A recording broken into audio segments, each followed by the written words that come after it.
Well, hello, good morning, and welcome to an episode of Camilla and I. And it shouldn't be Camilla and I, it's Camilla and Jonathan today, I think. Hello. Morning, Jonathan. Yeah. No, anyway, I've had a lot of requests recently for basically how sharp is the 400-800, which we have in the foreground here, and Jonathan has here, pitted against the likes of the Sigma 500 f5.6 and also the Sony 300mm with 2x teleconverter, again 5.6 600mm. And yeah, it's an interesting question to answer. Yes. And I think we've got the answer for you. Yeah. But we'll have our conclusions towards the end of this video. Right, yes. but no, initial thoughts. It's an interesting question, isn't it? It is. It probably depends a lot upon the situation, the light levels and such like as well.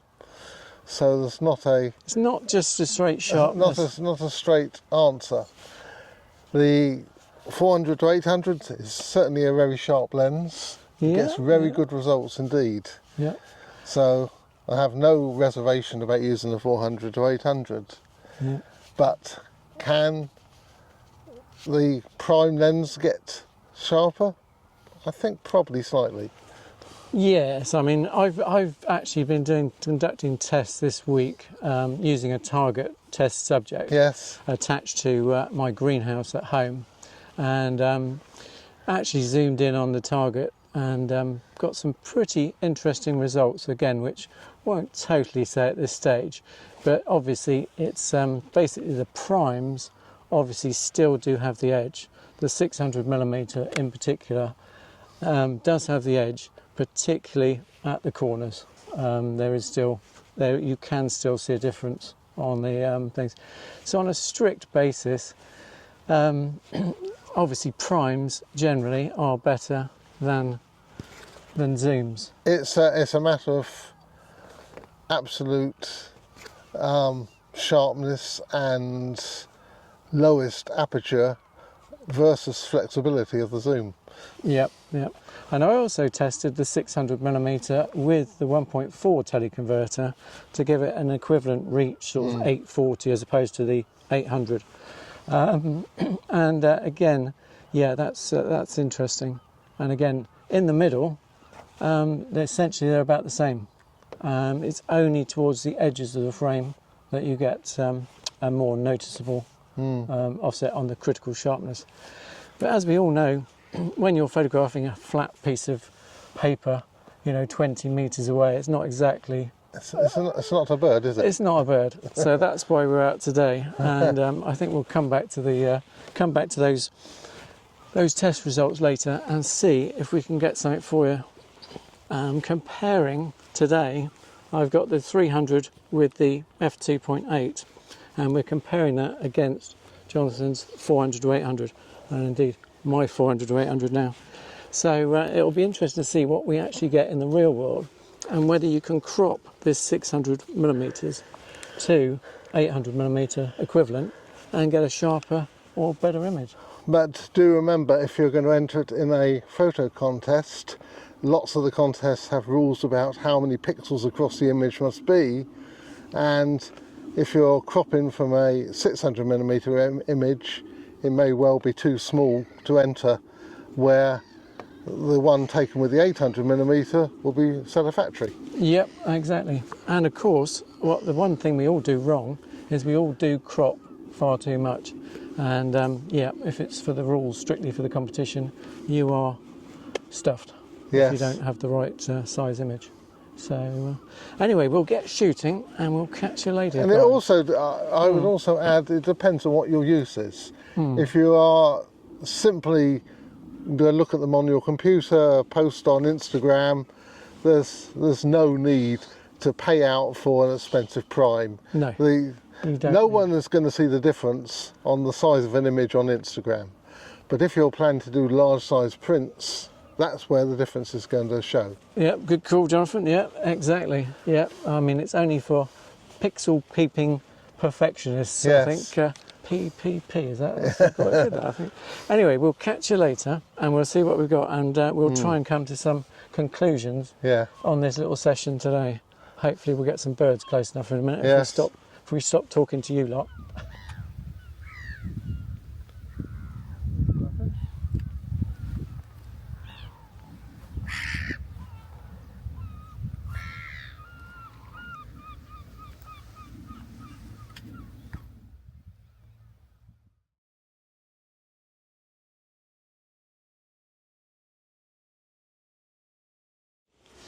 Okay, well here we are shooting away.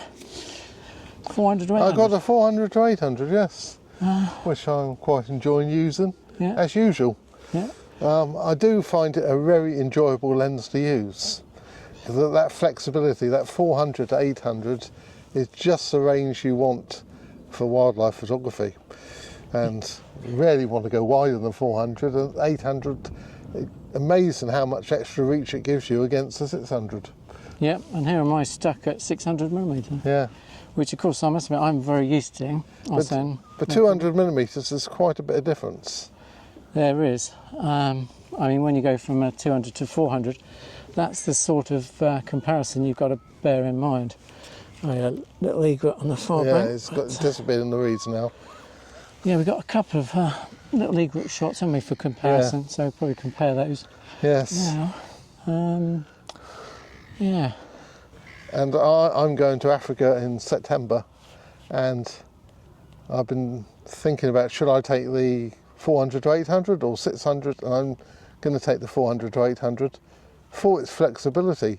And I've found the 600 is just really too big in a safari vehicle with other people, that you haven't got room to wield this enormous great big lens around. Yeah. And are you going to be able to dangle that down? Yes, yeah, I can put a monopod on this and drop this down to the ground as well, which I don't really want to do with the 600s. It's a bit heavier and a lot more valuable if you drop it. Yeah, and that little egret's just getting closer again for us. It's getting closer now. Yeah. So you can put up comparison photos there. I've nicely got focus on the eye. Yeah. Yes, you see at 600 the eye autofocus doesn't come in on the 300 plus teleconverter. Really? No, it's not come in. It went straight in on it, which is interesting.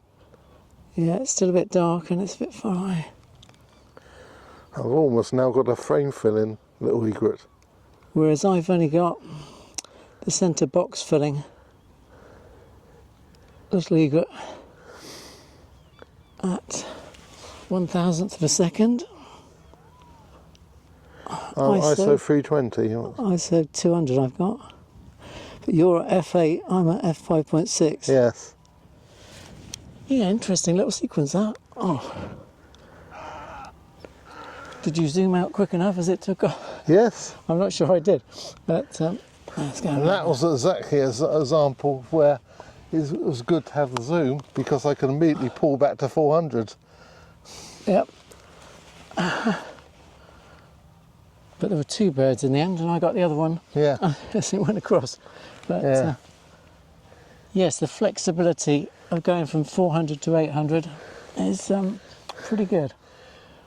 A very useful versatility factor. And as I said, if you're not going to do huge size prints and pixel peep to 400%, you're probably not going to notice the difference. No, definitely not. Seagull. Yeah. No, I mean, this is definitely the lighter combination. I mean, if you can stretch to the 300 plus 2 times teleconverter, is an amazing lightweight combination. I think it's really got the flexibility in the fact you've got the f2.8 when the light's low, so that for low light situations you've always got that available, while you can go up to 600 when you need it as well. So the 300 with teleconverters is also a very flexible setup, but in a different way. Yep. And also you've got the drop-in polarizer, which I do sometimes use. I must admit, this little hatch here on the 300. That's on the 300, the 400 and the 600 lens. The ability to drop in a 40mm, 40.5mm polarizer in the barrel. It's sometimes useful. Whereas this, you'd have to put a filter on the front. Yeah. You have got a little hatch to... I don't know if you noticed that the lens hoods are interchangeable. They're exactly the same fitting. You can actually put the 400 on the 300 one and the 300 one on the 400-800. They're interchangeable. Really? I didn't realise that. They're not identical design. They've made it a slightly different design. But they all fit. That's a bit shorter, the 300 one, yeah. but they both fit on each other. Oh, right. Well, that's an interesting little point to note. Yeah, no. So if you're travelling both and you weren't going to be using both lenses at the same time, you could just take one hood and transfer it from one to the other. Yeah, yeah, which, space is tricky. Yes. Or you put one in the luggage hold and one in the hand luggage, and one turns out one doesn't. So, at least you'd have one that you could use for all three lenses. Yeah. Incredible. Yeah, I didn't know that. Brilliant, Jonathan. Okay, yeah, good little tip. Not one everybody would know. Well, and if you can get hold of the lens cap, the clip-on lens cap of the they don't seem available at the moment. The 400-800 lens cap, if you can get hold of one, it'll fit on the 300 as well. Right, okay. That's actually, I'm going to try and get one as soon as I can, because I think it's easier to put on and off than the cloth cover that they supply. Yeah, oh no, definitely, yeah, oh, right. Yeah, just a sort of little cap. Yes. Yes, no, any little inconvenience. And you're sporting some moss camouflage now. Yeah, the first time you've seen me with camouflage, Mark's persuaded me to go in camouflage as part of his deal with outdoor photography. Yeah. So I'm now trying some moss camo. Some camo on my lenses. You've taken various bits off. I mean, I have to get access to the polarizer. Well, the reason I've never used covers before is because I just don't like anything I'm accessing being covered up. So I've only got it partially covered, unlike Mark. Yeah. Because so I've got full access to the rings and the buttons, and I even removed the clear bit off the side here, so all those buttons I can move without having to worry about. Yeah, I think that's a good tip actually, because the lens is waterproof. Yeah. So it's not a bad idea. And I mean, you've got a white hatch there anyway, even with a bit of plastic there. So yes. You might as well just just makes it more convenient. Yeah. I'm definitely using less since I've seen you use the versatility of the lens. And yeah. I've got your foot. I have got the foot on here. Yes. So we've got the SF04. SF04 Leo Photo, which I find excellent. It's really, really good, nice lens foot. Yeah. No, just black-headed gulls at the moment, isn't there? So I'm hoping something's going to come a bit closer. We're probably... Should you give them your conclusions or wait to get back to the van? Well, we have a coffee at the van, I suppose, yeah. Yes. But no, we haven't. I mean, I don't know. Today it's a bit overcast, isn't it? Yeah. And f8 against f5.6. You haven't had any trouble with the autofocus, though, I think. Well, I was actually had my autofocus when you didn't, so. Yeah, no, that's true. Yeah. Oh. Got a crow or something. Yeah. I'm not going to part with either of them now. Now I know they both got their place. Yes, yeah, I think that's the thing. Now we know you definitely need a 600 in certain situations. Well, the 600 will give the better results in certain situations, I think. Yeah. Definitely at 600mm. That's quite nice, a crow looking up out the grass, actually, with all the white feathers around it. Yes, I did get it, I think. I think it's quite a nice composition in a way, with all the feathers. Yeah, all the white feathers next to a black bird, yeah. Yeah, there's been some molting going on around here, hasn't there? It's either molting or massacre. Yeah, I think we'll go for molting. So I suppose we'll give our conclusions now on the sharpness of the 400-800 and in comparison to what other lenses are out there. Well, I think it's a very good lens. It's definitely better than the old 200-600. It's definitely an improvement, but as you'd expect, it's not got the absolute perfection of the 300 or 600 primes. Yep, that's it. But then it's a fraction of the cost as well. Fraction of the cost. Yeah, I think the 300 plus 2x teleconverter at 600 is definitely sharper. Certainly on my test results at home. And I did some test results as well. Yep. And I sent through to Mark as well. I was going around my local lake and there were little egrets sitting in the tree, and I took pictures of them first with one lens, then with the other lens, because they stay there conveniently for some while, so I had time to go and get the other lens and do comparisons. And definitely the 300 plus teleconverters was a bit sharper. Was a bit sharper. And of course, the 600 f4 is, of course, that's going to be one stage further. Yeah, it is 600. One stage further than this. I mean, it's the quality of this, I'd say, is about 95% of the 600 f4. Incredible, the quality. Yes. But obviously the ability to get this into position over the 600 or even that one, yes, is more flexible. I would, if I had to put a sort of percentage on, maybe 80% of the 600. That one's 95%. Yeah, I'd say. Yeah, incredible. But you've got that flexibility. You can go into 800. 400 to 800. And if you're going to go into 800, then it's a lot better lens to be using in many situations, because you can pull back, and you haven't got that teleconverter to worry about, and you haven't got restricted to that very small field of view. If we're picking up a small subject or a flying bird, for example. Yeah, no, understandable. Yeah, I mean the 600, obviously f4 is the killer in light situation. Yeah. Over the 400-800, but of course the 600's £12,000, so not expecting everybody to need the 600. This will do the job with DxO, denoise and topaz.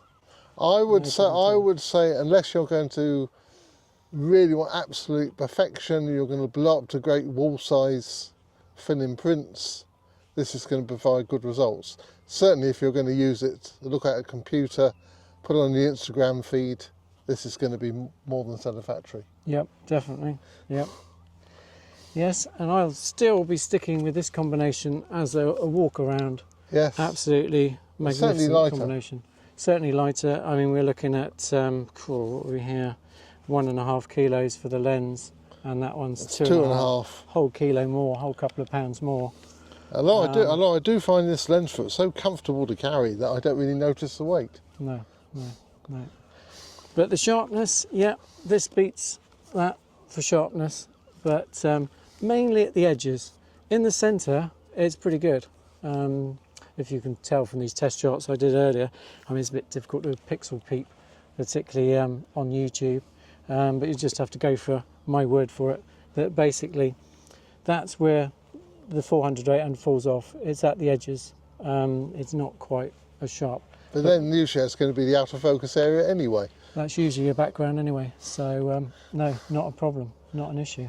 So yeah, beautiful lens, and if you've got no problem with the weight at all, I would carry that around all day long, I suppose, even over this, especially if you're going birding. I think it's the ultimate sort of birding lens, really, because you can zoom in on that small bird, but then if, say, like the egret taking off, we just had a moment ago, an egret taking off, when I pulled straight back to 400 to get it in frame.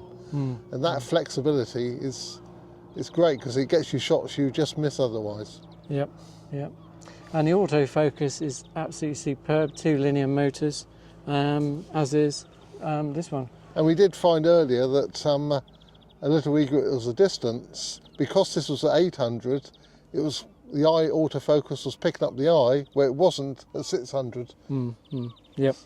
So the camera actually sees it better to actually zoom in on the focus. Yep. And overall, I think as a generalisation, the fixed Sony lenses take teleconverters better than the zooms. Yes. The 70-200 is an exception on that, because that was almost built for teleconverters. But the other zooms all suffer, and this is no different. A 1.4 teleconverter on this will soften the images. Yeah. Tremendously. And the aperture is really small with the teleconverter on the zooms as well. Yeah, that's the problem. And the primes, as I say, the 300 takes the 2 and the 1.4 teleconverter absolutely superbly. You lose about 5% of the autofocus capability over the 600 f4. Yeah. The 600 takes both teleconverters very well. The 400 doesn't take the 2 times so well. You were saying, Jonathan, lens I don't own. But, no, the 1.4 will work on this, but you need to have good light. Yeah, you need good light.